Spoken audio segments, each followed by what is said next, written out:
Carve, Sky Sports. So it's Carve Solokol, Sky Sports News.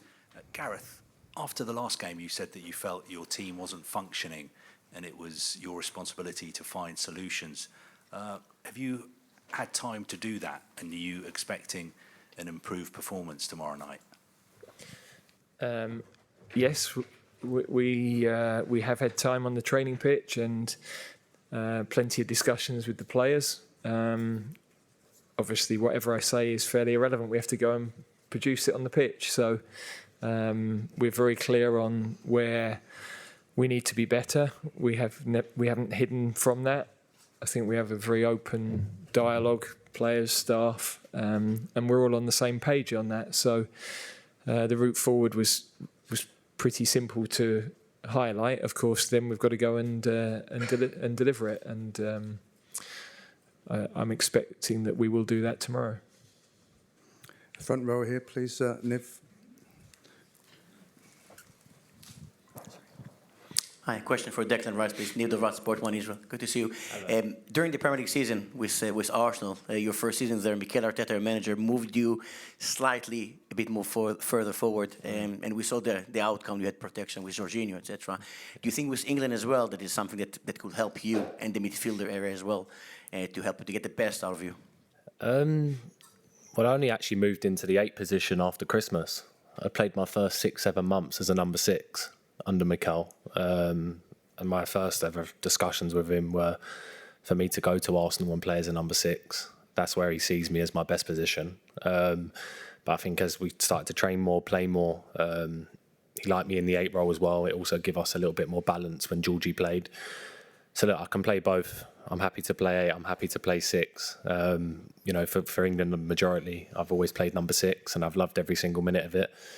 But obviously, it's the manager's decision. Whatever he sees, you know, I'll always go out there and give 100% no matter what. This question here. Question to Declan Ronaldo in Israel today. Without any disrespect, Slovenia don't have any Premier League players and very few Champions League players. Yeah. How difficult is it to play good players who you don't know, really? I've watched Slovenia, their first 2 group games, and they've actually been really, really good. A lot of strong players, really fast. Obviously, the main talking point, Sesko, the boy who plays up front, he's been a massive target for clubs around Europe. Tomorrow's going to be really tough. You know, when you play teams like Slovenia, you know what you're going to get. They're going to come at us. They're going to want to win the game. They're going to want to shock the world. And tomorrow's a chance for us as a group to bounce back from the other night. And I think that's the beauty of football, that you always get another chance to go again. And, you know, tomorrow night we have that chance to put the last 2 games behind us and move forward in a positive way, which is really good. Carrie from beIN Sport there, please. A question to Gareth and to Declan. Both your captain and Declan have come out fighting for their teammates under criticism and to back you, Gareth. We've watched Scotland go home after in opening matches fail to get, they said themselves, to their best level. How much is a warning to you all as you go out into this next match and then into the knockout stage to leave it all out there on the pitch? And how is the mood in the camp now? The mood's very good. I think we know that the world we live in, there'll always be external noise, but external noise shouldn't affect us. What's important is the internal. We're the only ones that can perform on the pitch. We're the only ones that can work together to get those performances better. And performance is what we're focusing on. The results have basically pretty much put us in the next round already, and it's now about can we win the group. But of course, we want to hit a different level to the level that we've hit so far. You know, the lead into this wasn't straightforward into the prep camps and into the first 2 games. So there are some mitigating factors, but we're not hiding from anything, and we're not making any excuses at all. That's not the culture we have as a group. So there's been very honest appraisal of what we've done, and very clear on where we need to be better and how we're going to do that for tomorrow, which tactically is a different game anyway. there are some fundamentals of how we've played over a long period of time that we need to get back to. Gentleman in the blue shirt here, just please.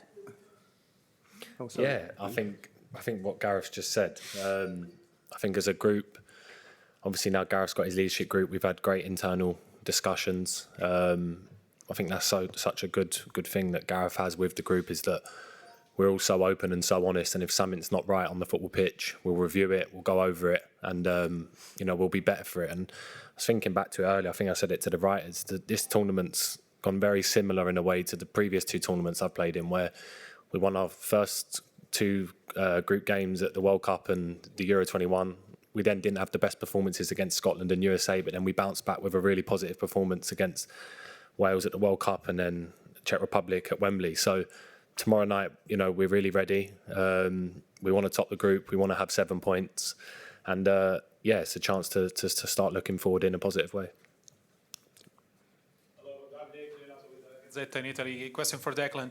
There have been a lot of talks about midfield and the way you guys have been playing. I'm curious about what have you seen from the pitch about your midfield? I've seen players that want to take the ball, want to be positive. I've seen players that have given everything, even though it hasn't gone the way we've wanted to so far. I think that's a non-negotiable when you put on an England shirt. Of course, we want to dominate the game more. But as I was saying to Gareth earlier, you're coming up against world-class players now all the time. I think a lot of people think because we're England, you should go out there and win games 4-5-0. And the reality of it is, you play a Denmark team that got to the semi-finals of the Euros 2-3 years ago with some top players. You play a Serbia team who've got top Champions League, Premier League players. So look, it's about getting that balance of what we want. And I know as a group, I know individually, we can get better, and I'm sure we will as the tournament keeps going on. Gentleman in the white shirt who had his hand up before, please. Hello, this is Eric from Norwegian NRK. Question to Gareth about the. I can see that you and some players are using this. I think it's called an Oura ring. So I was wondering, what is the reason why you're using it, and is it something you encourage your players to use? I don't think Declan is using it, but I lost mine. Yeah. But Stones called it addictive. So, yeah. But you got yours, maybe. Yeah, we just. I think it. Well, the idea is it helps monitor your sleep, which is the biggest factor in terms of recovery. So no matter what things are invented in the world, the best things to aid recovery are sleep and nutrition. So we're trying to keep... we're not checking on the players, but it allows them to monitor their own recovery. And as staff, we know, for example, getting home from the game the other night, very late night, it might encourage you to go to have a sleep in the afternoon or recover a little bit more or spend some time just relaxing a bit more. So we're trying to manage people's energy through the tournament because, of course, the players have a heavy schedule, but when we get home at 4 o'clock in the morning, then the kit man has to go and wash the kit still at 6 or 7 the next day. The analysts are reviewing the game from the night before and the next opponent immediately. The rest of our staff are all working hard, so they also need to look after themselves, and that's something we take very importantly. Frida Fagerlund, Sweden. Question for Gareth.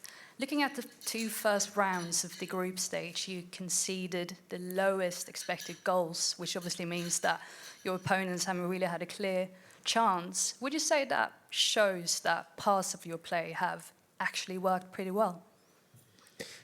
Yeah, I think that the game before the tournament against Iceland, we were a little bit open, and we had players in the back line that hadn't had much football coming into the tournament. So, we were trying to find the right balance of being aggressive, which is the way we started against Serbia. But then we also knew that against the teams that we've been playing against, you have to be perfect defensively to keep clean sheets. And it's an important part of tournaments, especially in the qualification group, you've got to defend well. So, although we haven't used the ball as well as we'd have liked, our penalty box defending has been good. What we'd like to do is turn more balls over higher up the pitch, and I guess that's one of the things we've been focusing on over the last few days. So defending there's many different aspects to that, but without a doubt, the defending of our goal and of our penalty box has been first class. Here. James Robson, Associated Press. For Gareth, could I have your reaction to Gary Lineker's comments? And also, you've obviously been criticised, faced criticism throughout your career, but this felt a little bit different. Is that maybe a danger of such prominent figures having their own channels? I haven't heard what he said. You can. I mean, Faye in the interview used one word. That's all I've heard. But so, a prominent figure like that, criticising the England team like that seems unusual. That's not what you've had to face before. Well, I wouldn't agree with that. Look, that's the world we're in. I'm oblivious to it. It's not important to me at all. As I said, what's important to me is that I've got to guide this group of players confidently through the terrain that is the tournament. We're a high-profile team with expectations, and we fully understand everything we do is going to be scrutinised. So I'm very comfortable living that life, and but I don't need to engage in external because I'm my own biggest critic, and I think our players are as well. So there's nothing to be gained from us that's going to help improve us listening to external criticism. We know what we've done well. We're very honest about that. We know where we need to be better. We're brutally honest about that. And that's how you work as a team. That's how you coach a team. That's how you improve performance. Henry. Gareth, hi. Over here, Henry Winter, World Soccer. When England went out of Euro 2012, you were obviously in the studio with Roy Keane and Jamie Carragher in Warsaw, and you made the point that England looked physically drained and there were issues with possession. How much in 12 years have actually England moved on? Are there still issues endemic in the game? Because you made the point there's so many good foreign players in those positions in the game. Is that still an issue? Thank you. No, I think we've had different cycles with this team and different moments with this team. So I don't think the performances over the last two matches, other than the first half an hour against Serbia, have reflected the way that we've played over the last couple of years. So we've had a short period here where we're not quite functioning at the level that we want to, and that's been a brilliant challenge to unpick that, to find the best way forward, to be honest about where we sat 3 or 4 days ago, but also be really clear on the path forward from that, and the steps to improve performance. Hi, Gareth. James Ollie from ESPN. In that debrief and the work that you've done looking back and looking forward, are we likely to see something different tomorrow, either tactically or in terms of personnel, or is it a case of doing what you've already tried better? Well, I'm clearly not going to go into detail on either of those things when the opposition are listening. So in the end, our performance will have to speak for itself. I can stand here and sit here and talk as much as I like, but it's irrelevant until we go on the pitch and perform. So, of course, it's important to answer the questions as thoroughly as I can. But ultimately, I'm going to be judged on the way the team play, and I understand that, and I'm comfortable with that. Hey Gareth, Uri Levy, Israel National Television. Before the tournament, England were tipped as main favourites to win this Euro. First for the country, 2 match days in, and seeing the way Spain and Portugal even are playing, and the way England are playing, do you still think, or you still believe, that meeting bigger teams further on, England still are the main favourite to win this Euro? And it's also a question for Declan, if you are willing to answer too. Well, we've always known that we are one of the teams that could win the tournament, and we also knew that Spain, France, Germany, Portugal. You've only got to look at the squads and the quality of players. You look at Croatia, who have to win tonight to stay in the tournament. That's the level of this competition. It's incredibly high. So we haven't changed our objectives. What's possible? We know to do that, we've got to find a different level to what we've shown so far. But I'm expecting that we'll do that. Knorring from TV4 Sweden. A question for Gareth. How will you make sure that you get the most out of a player like Phil Foden from now on? Do you consider playing him in a different role or position? Well, Phil has played in a lot of different positions for us. I think he was as big a threat on goal as anybody for us the other day. We know we need to create more as a team. It isn't about one player, you know. This is often where we get drawn into the wrong discussions. This is about a team functioning, a team winning, a team having the right mentality, a team working together to get results. It's not about individuals. If it's about individuals, then you're not going to succeed. So our progress, our big nights, our exciting tournaments have been about a team. Yes, important players within that team, but the ethos of this group is about team. We'll take Sky to leave. Felipe there, just at the back. Can I have the microphone, please? Me? Yeah. Declan, I've heard recently that you were asking for love from the media, so the team can perform better, which makes sense. I've been to quite a few press conferences from different national teams, and in fact, some journalists in some countries do act like fans rather than journalists, and they give love unconditionally to the players. You perform in quite different media environment where journalists are more like journalists. So I would like to ask you, how would you like to see that balance? Would you like to have full support, or would you like to be criticized? How do you see that? Yeah, look, I think the guys in here have probably been fair with what they've been saying, because we're the ones that ultimately go out there and have to perform and play well. First game we done that in spells. Second game we didn't do that quite as well. So the expectation of what people are going to say is obviously going to be negative. I did come out and defend, our front players, because naturally as players you read stuff. Naturally, as young players, stuff can play on your mind, and it's probably better to read a load of stuff that's way more positive than negative. Your players like your Phils, your Bakayos, your Judes. I always think that for me, even as a player, when I was captain at West Ham, even with me now at Arsenal, I like to encourage and tell people that they can be the best player on the pitch. What they do on the pitch and the qualities that they have can change games. And I feel like the more you feel that as a player and within yourself, the more confident you're going to be stepping out on the pitch. And I feel like you'll see that tomorrow night as well. As a group, I feel like we're going to be really confident and ready. And hopefully after that, we'll turn a page and things will start to look more positive. Gareth, can I just ask you for an injury update? Do you have a fully fit squad now, and how close is Luke Shaw to getting some minutes? Yeah, Luke's the only one that is not really available.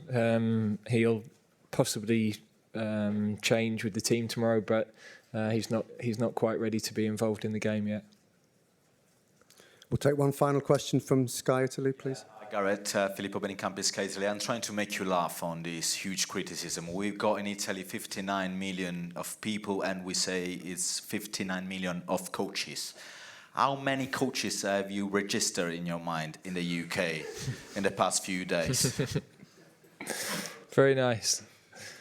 Yeah, look, as I said, I'm the great thing about being in this job for a long time is I've managed to realise how to manage myself in the best way.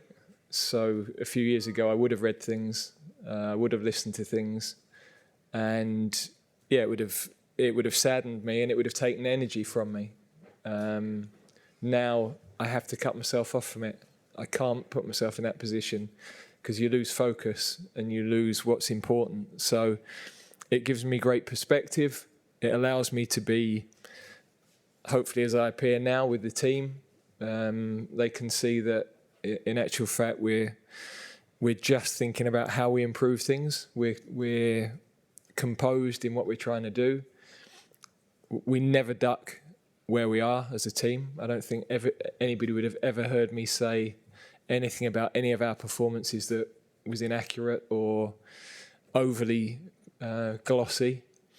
And we're determined to progress. So none of those things will change. And I also know that, despite what our man in the front said, every other national coach is probably experiencing the same thing. I've seen that with Didier. I've seen that with everybody else.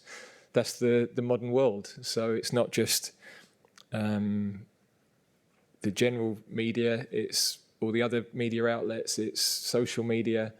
It's a different environment. But if you don't open yourself to it, then it can't affect you. Okay, thanks very much. We'll leave it there. Thank you, Gareth and Declan.